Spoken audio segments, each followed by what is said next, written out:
여러분 안녕하세요. 금일도 주님 안에서 풍성한 하루 되시길 바랍니다. 어려움이 끊이지 않는 한 해 계속 지나가고 있지만 문득 찾아온 가을, 감사가 넘치는 시간 되시길 바랍니다. 어제 묵상에 이어 오늘 고린도 후서 5장 후반부 말씀 함께 묵상해 보도록 하겠습니다. 여러분, 저희가 어제 나눈 내용대로 여러 상황을 지나가며 지금은 비록 연약한 육신 속에 탄식하지만 결코 절망하지 않는 이유는 부활의 소망, 부활의 약속이 저희를 기다리고 있기 때문입니다.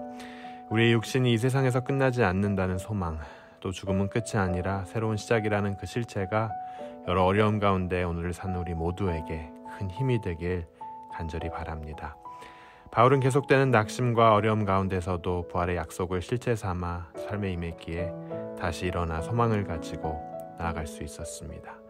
예수 그리스도의 약속이 그의 삶의 현실이 되어 임했기에 그 약속을 붙잡고 확신함으로, 담대함으로 살 수 있었던 거예요. 사도 바울은 금일 말씀을 통해 자신의 사역에 대한 동기를 밝히고 있습니다. 여러분, 당시 고린도 상황을 살펴보면요, 교회 안에 거짓 교사들이 침투하여 거짓된 진리를 전하고 있었습니다. 그들은 겉으로 보이는 것들을 내세우며 세상의 기준에 따라 고린도 교회 내 여러 사역들을 판단했습니다. 예를 들면 화려한 말솜씨와 인맥, 또 많은 사람들이 부러워할 만한 배경과 경험을 자랑 삼았다고 합니다. 이들이 이러한 세상적 기준으로 사도 바울의 사도됨, 즉 바울의 사도권에 공격을 가했습니다.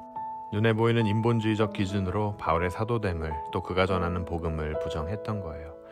여기에 대응하여 바울은 본인의 사역이 그리스도로 말미암은 참된 사역임을 밝히고 그의 사역이 어디에 기반하고 있는지를 금일 말씀을 통해 밝히고 있습니다. 그가 사도로서 사역을 행하는 진정한 이유에 대해 금일 말씀을 통해 전합니다.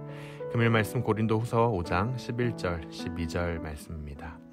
우리가 주의 두려우심을 알므로 사람을 권하노니 우리가 하나님 앞에 알리워졌고 또 너희 양심에도 알리워졌기를 바라노라. 우리가 다시 너에게 자천하는 것이 아니요 오직 우리를 인하여 자랑할 기회를 너에게 주어 마음으로 하지 않고 외모로 자랑하는 자들을 대하게 하려 하는 것이라.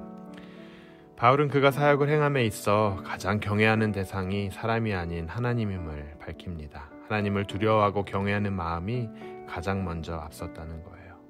이는 사람들에게 감동을 선사하고 인기를 유도한 거짓 교사들과는 너무나 상반된 자세였습니다.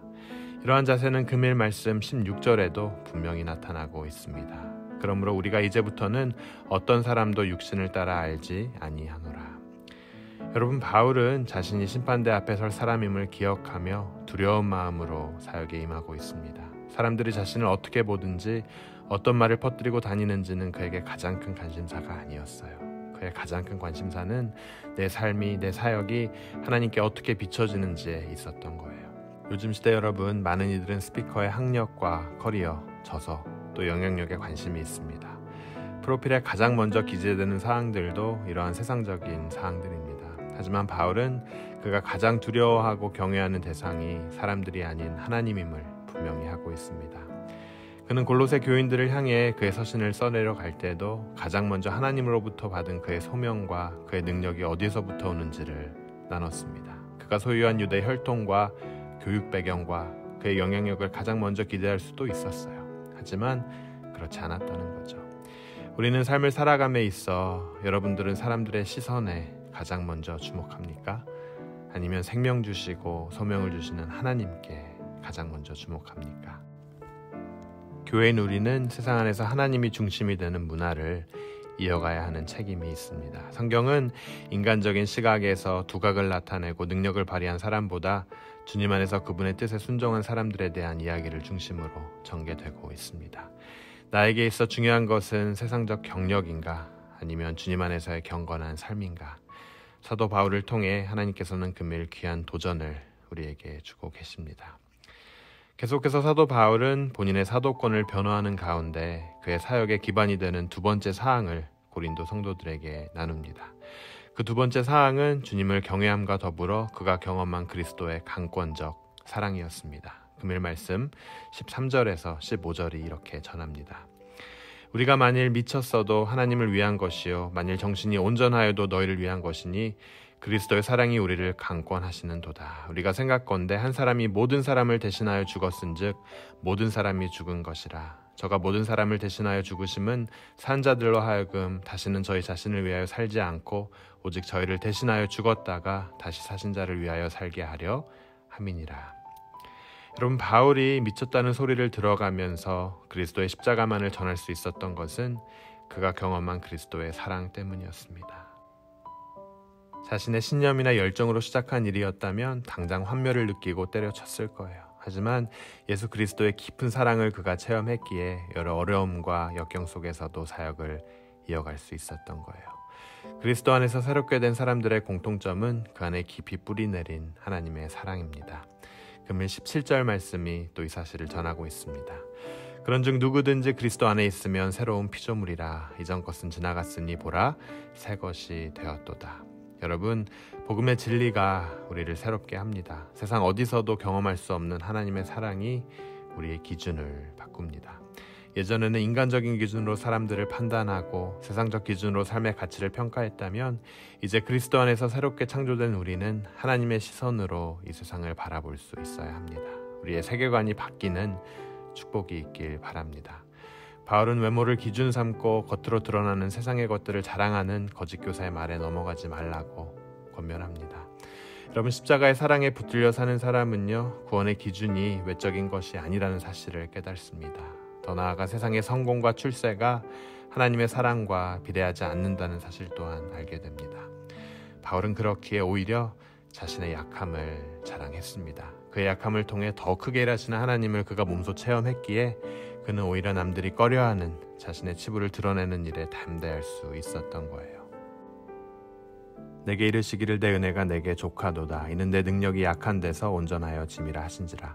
이러므로 도리어 크게 기뻐함으로 나의 여러 약한 것들에 대하여 자랑하리니 이는 그리스도의 능력으로 내게 머물게 하려 함이라. 고린도전서 12장 9절 말씀입니다. 예전엔 바울도 그의 혈통과 그가 행사했던 영향력을 기준 삼아 살았던 사람입니다. 하지만 복음의 진리를 알고 난 후에 그의 기준이 변합니다. 여러분, 여러분의 삶의 기준은 무엇입니까?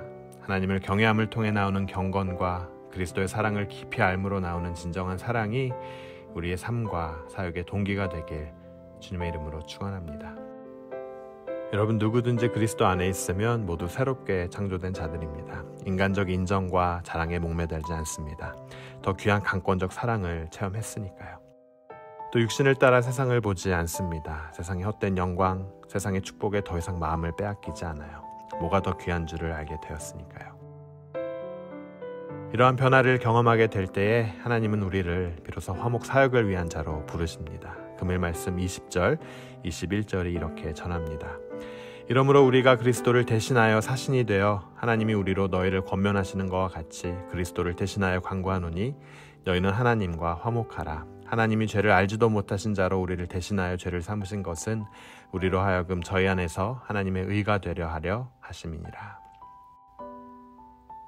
하나님의 구원은 그리스도를 통한 화목의 사역이었습니다. 우리를 화목의 사신으로 부르신 사건이었어요. 그렇기에 우리는 우리의 삶을 통해 먼저 다른 지체들과 화목을 누리고 세상에 하나님과 화목할 수 있는 사역을 행해야 합니다. 여러분, 이것이 예수님께서 우리에게 남기신 가장 중요한 사명입니다. 여러분, 하나님의 그 사랑을, 그 화해를, 그 변화를 전하고 싶지 않으신가요? 그 사역에 여러분들을 초대합니다. 이것이 이 세상의 모든 교회가 해야 할 일입니다. 이것이 바로 우리가 행해야 할 일입니다. 우리 함께 기도하도록 하겠습니다. 하나님 아버지, 은혜 감사합니다. 죄투성인 저희 모두를 그리스도의 사랑으로 강권히 덮으시고 구원하여 주심을 감사드립니다. 십자가에 강권하는 사랑으로 새로운 피조물이 되었으니 오직 그리스도의 사랑에 붙잡힌 삶 살 수 있게 하여 주시옵소서. 주님을 경외하고 주님 기쁘게 하는 자들로 살게 하여 주시옵소서. 육신의 기준으로 지체들을 판단하지 않게 하시고 새롭게 지음받은 삶을 통해 주님을 위한 화목 사역에 참여하게 하여 주시옵소서. 하나님의 사랑을, 그 화목을 전하는 자들로 굳건히 세워 주시옵소서. 이 모든 말씀 예수 그리스도의 이름으로 간절히 기도드립니다. 아멘.